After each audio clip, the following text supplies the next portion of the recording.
Assalamualaikum warahmatullahi wabarakatuh. Perkenalkan, nama saya Laila Rahmayanti, NIM 114220003 dari kelas Etika Profesi Lingkungan TLA.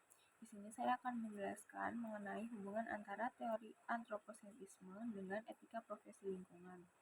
Teori antroposentrisme adalah pandangan filsafat yang menempatkan manusia sebagai pusat dari segala pertimbangan moral dan nilai dalam hubungan dengan lingkungan. Dalam perspektif ini, alam dan seluruh isinya dianggap memiliki nilai hanya sejauh mereka dapat memberikan manfaat bagi manusia.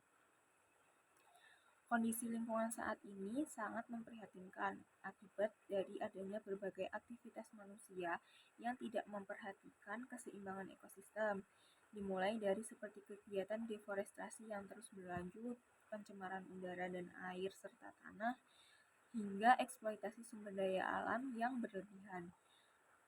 Contohnya yaitu adanya pencemaran udara akibat aktivitas industri. Pencemaran itu merupakan salah satu dampak nyata dari pandangan antroposentrisme, di mana kepentingan manusia, terutama dalam hal pertumbuhan ekonomi dan teknologi, lebih diutamakan dibanding dengan kelestarian lingkungan. Dalam teori ini, antroposentrisme alam dipandang sebagai sumber daya yang dapat dimanfaatkan sebebas mungkin untuk memenuhi kebutuhan manusia, termasuk dalam sektor industri. Banyak pabrik dan industri besar yang menggunakan bahan bakar fosil seperti batu bara dan minyak bumi sebagai sumber energi utama. Proses pembakaran ini menghasilkan emisi gas yang berbahaya seperti gas karbon dioksida atau CO2, sulfur dioksida (SO2), dan nitrogen oksida atau NOx, serta dapat menghasilkan hujan asam. Namun, karena industri dianggap penting untuk pertumbuhan ekonomi dan kesejahteraan manusia, dampak negatif tersebut terhadap lingkungan seringkali diabaikan dan dianggap remeh dan sering juga dianggap sebagai konsekuensi yang tidak dapat dihindari.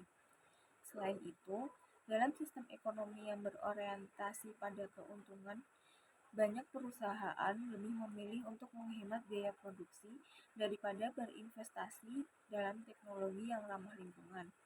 Mereka cenderung mengabaikan regulasi lingkungan atau mencari cara untuk menghindari tanggung jawab dalam mengelola limbah industri dengan baik.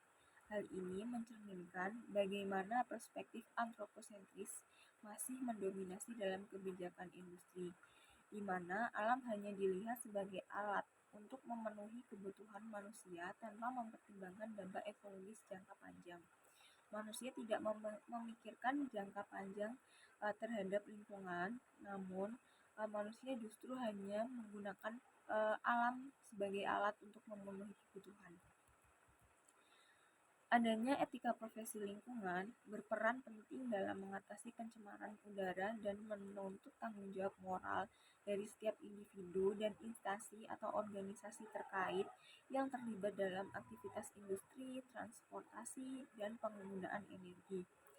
Penerapan teknologi ramah lingkungan, penggunaan energi terbarukan, serta pengelolaan limbah gas yang lebih baik menjadi salah satu bagian dari upaya profesional dalam mengurangi dampak pencemaran udara. Selain itu, prinsip keadilan lingkungan harus diperhatikan agar dampak pencemaran tidak hanya ditanggung oleh kelompok masyarakat yang rentan terhadap dampak tersebut, tetapi dengan menerapkan etika profesi lingkungan diharapkan pencemaran udara yang terjadi saat ini dapat diminimalkan, sehingga keseimbangan antara pembangunan ekonomi dan kelestarian lingkungan tetap terjaga. Sekian dari saya. Wassalamualaikum warahmatullahi wabarakatuh.